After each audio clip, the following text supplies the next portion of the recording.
Baik, terima kasih atas waktu dan kesempatan yang diberikan kepada saya. Selamat sore untuk semua. Perkenalkan, nama lengkap saya Hilda Tasina Claudia Januar, NIM 18030300164, kelas D, semester 6, jurusan Sosiologi, Fakultas Ilmu Sosial dan Ilmu Politik, Universitas Nusa Cendana Kupang.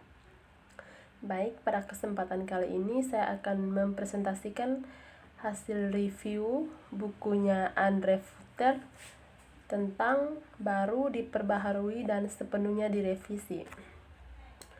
Baik, untuk tidak memperpanjang waktu, langsung saja.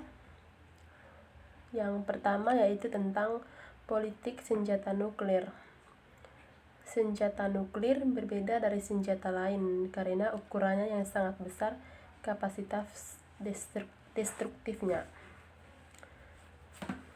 Pertukaran nuklir bisa berakhir dari kehidupan seperti yang kita ketahui. Menurut angka terbaru, ada sekitar 13.355 hulu ledak nuklir di dunia, meskipun tidak semuanya siap untuk digunakan.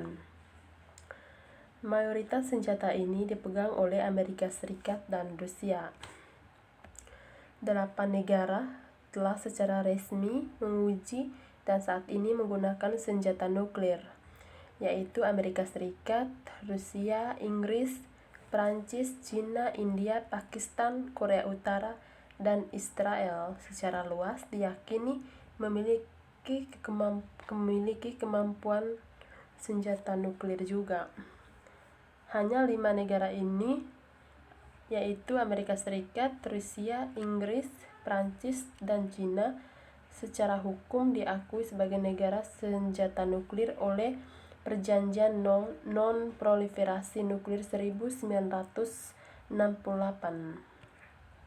Dan yang kedua, apa itu senjata nuklir dan mengapa mereka sangat kuat?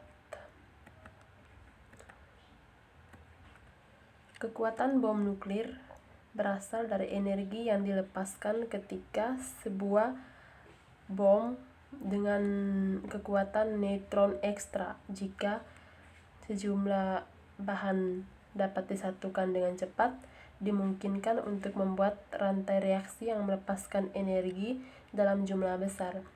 Ini bisa digunakan untuk sebuah bom. Senjata nuklir harus mengandung bahan yang fisil.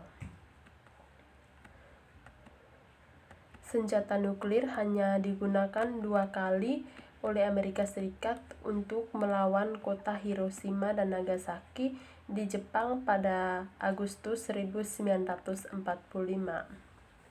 Beberapa ratus ribuan orang tewas akibat 2 bom ini.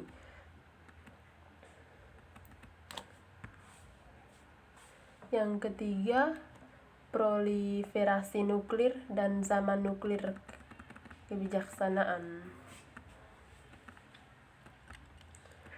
Kebijaksanaan konvensional menunjukkan bahwa para pemimpin politik dan pemerintah memilih untuk membangun dan menyimpan senjata nuklir karena mereka percaya bahwa ini satu-satunya cara, atau setidaknya cara terbaik untuk memastikan keamanan nasional dari ancaman eksternal dalam sistem internasional yang sebaliknya anarkis atau berbahaya untuk kehidupan masyarakat.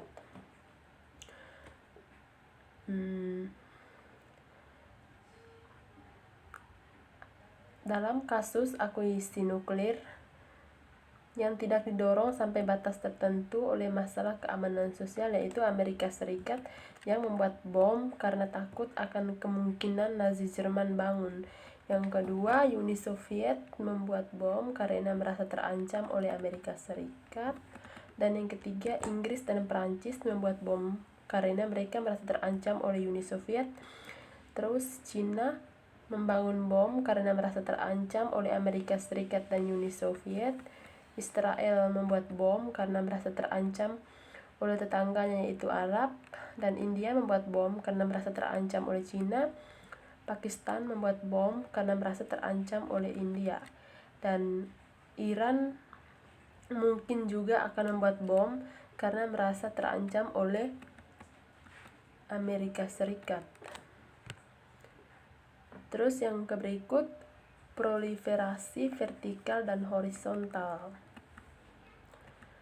Penyebaran senjata nuklir dikenal dengan proliferasi nuklir, dan nuklir senjata telah berkembang baik dalam dua cara yang berbeda sejak awal zaman nuklir. Pertama, dari serangkaian aktor baru yang dikenal sebagai proliferasi horizontal, dan kedua dalam jumlah dan kualitas senjata yang dimiliki negara bersenjata nuklir yang dikenal sebagai proliferasi vertikal.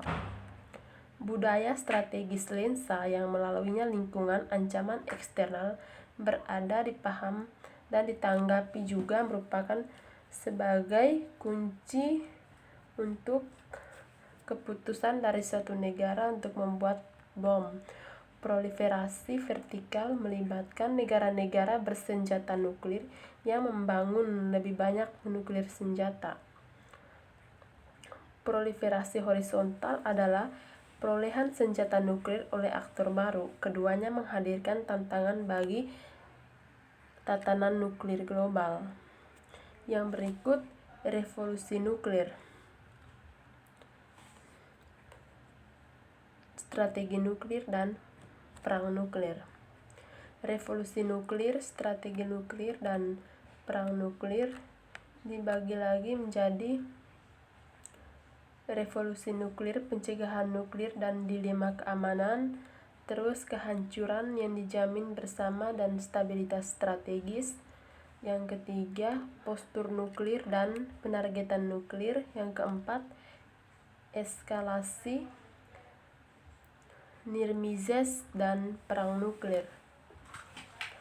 Yang berikut, tantangan proliferasi vertikal.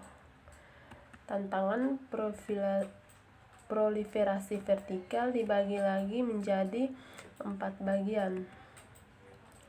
Yang pertama, komitmen hukum untuk perlucutan senjata.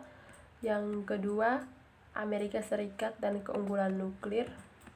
Sebagai negara pertama yang mengembangkan senjata nuklir dan satu-satunya negara yang pernah mengembangkannya dan telah menggunakannya, Amerika Serikat sering dianggap memiliki tanggung jawab khusus dalam tatanan nuklir global. Terus yang berikut, Rusia dan status kekuatan besarnya. Meski Perang Dingin berakhir 30 tahun lalu, senjata nuklir bisa dibilang tetap penting bagi keamanan dan identitas Rusia saat ini, seperti yang mereka lakukan di tahun 1949 ketika uji coba bom atom pertama yang berlangsung di Uni Soviet. Yang berikut, Kerajaan Inggris, Trident, dan surat dari resor terakhir. Britania Raya adalah negara ketiga yang bergabung dengan klub nuklir setelahnya menguji perangkat nuklir pertama pada tahun 1952, dan sejak saat itu Inggris tetap berkomitmen untuk mengarahkannya penangkal nuklir yang terbatas atau minim. Dan tahun 1958 Inggris mengandalkan Amerika Serikat sebagai bagian dari nuklirnya. Kekuatan di bawah kesepakatan pertahanan bersama yang menyebarkan senjata nuklir pada kapal selam milik rudal balistik pada tahun 1990-an. Yang berikut, tantangan proliferasi horizontal pencilan nuklir. Berakhirnya Perang Dingin mengantar periode pengurangan senjata nuklir vertikal, terutama antara Amerika Serikat dan Rusia. Sedangkan jumlah total senjata nuklir telah berkurang drastis selama 3 tahun terakhir. Periode ini melihat pergeseran dari ancaman nuklir terhadap campuran senjata nuklir baru dan yang lama. Pada bagian ini dibagi lagi menjadi Israel dan opasitas nuklir. Yang kedua, India, Pakistan, dan tantangan nuklir di Asia Selatan. Dan yang berikut, mengolah ancaman nuklir, struktur tata kelola nuklir global. Kita dapat melihat 5 komponen utama dalam tata kelola nuklir global: international regime dan norma nasional. Yang kedua, keunggulan pemaksaan dan penggunaan kekerasan. Yang ketiga, diplomasi dan kontrol senjata. Yang keempat, pertahanan aktif dan pasif. Dan yang terakhir, jaminan melalui pencegahan nuklir yang diperpanjang dan jaminan keamanan. Masing-masing memiliki hubungan, kekuatan, dan kelemahan, dan tidak ada yang mewakili solusi komprehensif untuk tantangan nuklir saat ini. Inti dari aparat regulasi nuklir global terus berlanjut sampai internasional sesuai dengan kesepakatan awal dari masing-masing negara. Yang berikut, senjata nuklir dan aktor non-negara.